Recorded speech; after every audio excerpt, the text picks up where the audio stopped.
ایک دوست ہیں، وہ کہتے ہیں کہ دنیا داری اور اس طرح کے میٹرز میں اتنا پھنسا ہوا ہوتا ہوں کہ میں ہر وقت کسی نہ کسی ٹینشن میں ہوتا ہوں۔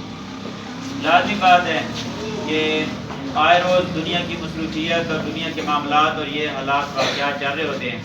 وہ کہتے ہیں کہ جب اذان ہوتی ہے، کہ جب نماز کا وقت ہوتا ہے تو نماز سے پہلے اذان ہوتی ہے، جیسی اذان ہوتی ہے نا تو کہتا ہے کہ میری فکر نا ڈبل ہو جاتی ہے۔ وہ کیسے ڈبل ہو جاتی ہے کہ ایک تو مجھے ٹینشن ہوتی ہے کہ میں اپنے اس معاملات میں میٹر میں پھنسا ہوا ہوں، اور پھر ساتھ ٹینشن یہ بھی ہو جاتی ہے کہ اب اذان ہو گئی ہے تو میں نے نماز پڑھنی ہے۔ اچھا، بڑی خوبصورت بات اس نے کی ہے، کہتا ہے کہ جیسے ہی میں نماز پڑھتا ہوں نا تو میں ریفریش ہو جاتا ہوں۔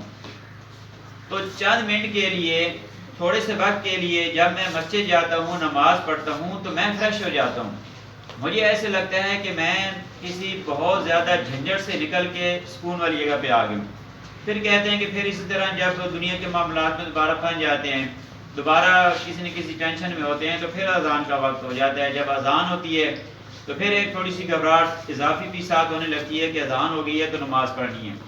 تو پھر جب نماز پڑھتے ہیں تو پھر میں ریفریش ہو جاتا ہوں۔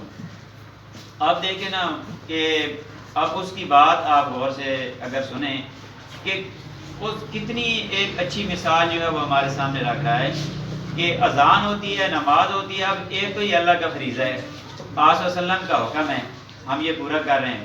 نماز فرض ہے، ہر حال میں ہم نے پڑھنی بھی ہے، اس کی پابندی بھی کرنی ہے۔ لیکن اب دنیا داری کے حوالے سے بھی اس کے بہت زیادہ فائدے ہیں۔ اور اب وہ جو دوست ایک اپنی بات شیئر کر رہا تھا، تو کتنا فائدہ ہمیں اس چیز سے مل رہا ہے کہ ہم ایک تو اللہ سے ڈائریکٹ ہو جاتے ہیں۔ اب جب نماز کا تحفہ ملا نا تو صحابہ کرام فرمانے لگے آپ صلی اللہ علیہ وسلم سے، سرکار دو جہاں صلی اللہ علیہ وسلم سے، کہ ہمیں اللہ سے ملنے کا ذریعہ مل گیا۔